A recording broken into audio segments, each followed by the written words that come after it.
Good morning, students. Today I will continue the rest portion of the local self-government in urban areas. So, municipal corporation, this portion I have completed in previous class. So, today I will continue the point of committees. The day-to-day work of the municipalities and municipal corporation is carried out with the help of a number of committees. Committees are formed to take charge of the various tasks to be performed. These are made up of 5 to 12 members and are headed by a chairperson. Committees such as the Education Committee and the Public Health Committee play an important role in the administration of cities. So, in committees, we have seen the day-to-day work.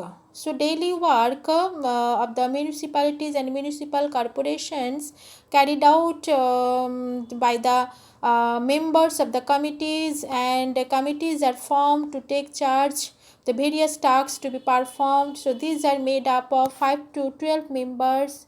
There are 5 to 12 members of the committee take charge of the various activities performed by them and are headed by a chairperson.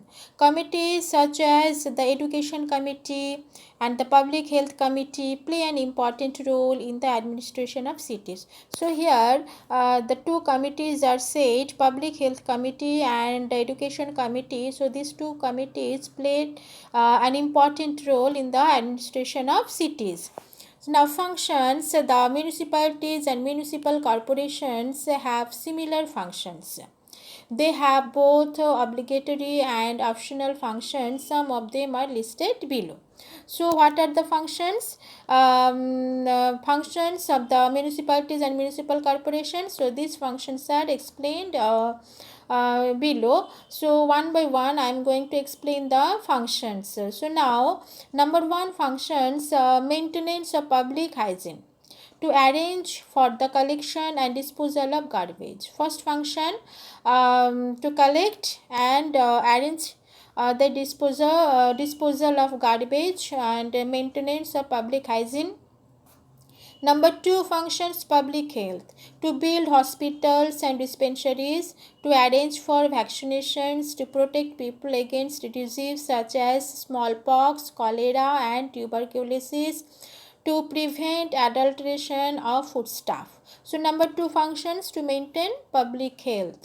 So for maintaining public health, the functions of the municipal corporation has to build hospitals and dispensaries, and also manage for vaccinations and they vaccinations for smallpox, cholera, tuberculosis. So these are the functions done by the municipal corporations. Number three functions, public conveniences, to provide for vegetable markets, food grain markets, and other consumer goods, to provide for and maintain public toilets and urinals, to provide fresh and clean drinking water and electricity, to ensure proper lighting of streets.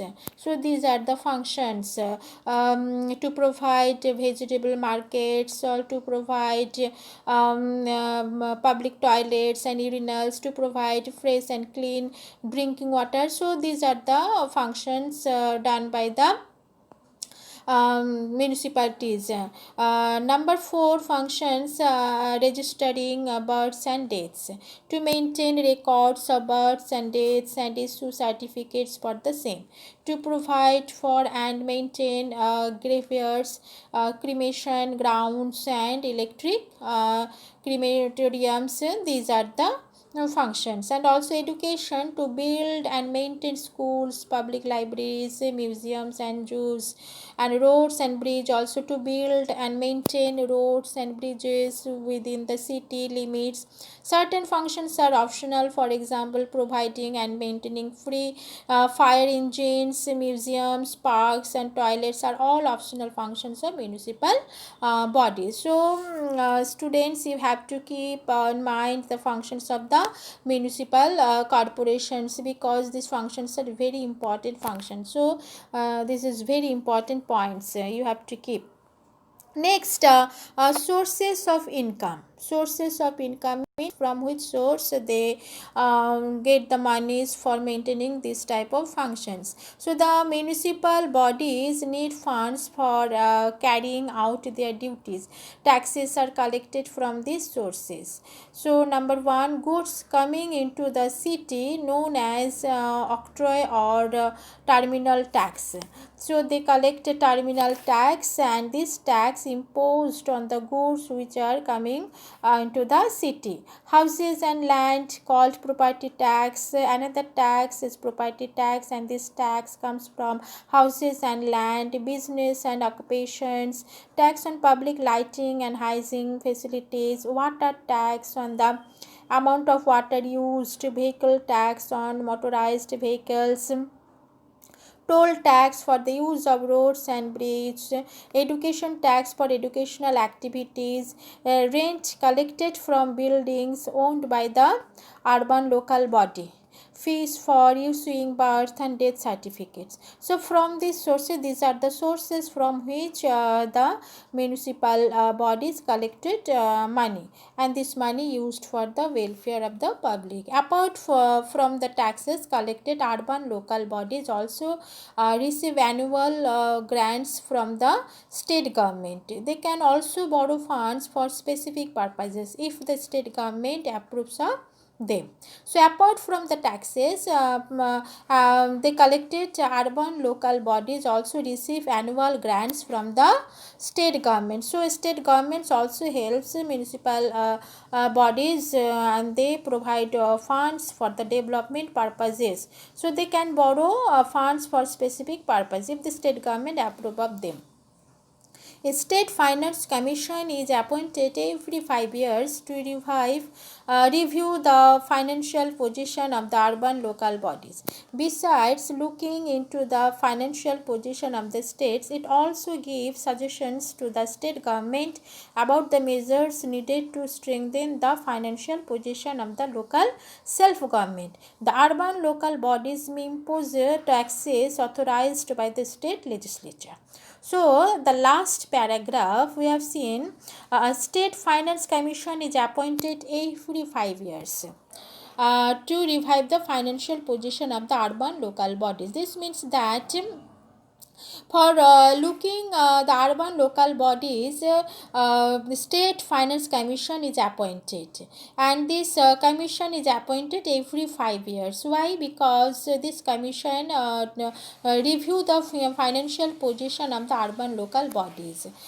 Besides looking into the financial position of the state, it also gives suggestion to the state government about the measures needed to strengthen the financial position of the self government. So the another functions of this finance commission is to look into the financial position of the state, and also give suggestion to the state government how to improve the condition of the improve the condition means financial position of the local self government.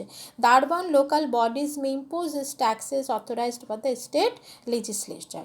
So in this way, municipal bodies collected money by imposing the taxes, and different types of taxes we have seen mentioned above. These taxes are terminal tax or octroi tax, property tax. So these are the taxes through which the municipal bodies collected money, and spent this money for the development purposes. Now next point is solid waste management.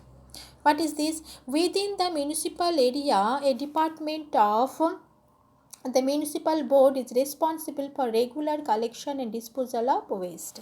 In India, all the municipal corporations have adopted the practice of land filling of low-lying areas to dispose of solid waste. The waste is dumped on land, depressions, ditches, soaked ponds, or on the outskirts of the city in an unscientific manner. The above practice of disposal leads to air and water, surface and groundwater pollution, foul smell and serious health problems. Some cleanliness tips: do not throw garbage carelessly. Number 2, always use dustbins that have plates. Ensure that garbage is taken away regularly. Throw garbage only in iron bin trolleys or dustbins provided. Once treated, solid waste can be safely collected, transported, and disposed of without creating health hazards for the public in general and the workers in particular.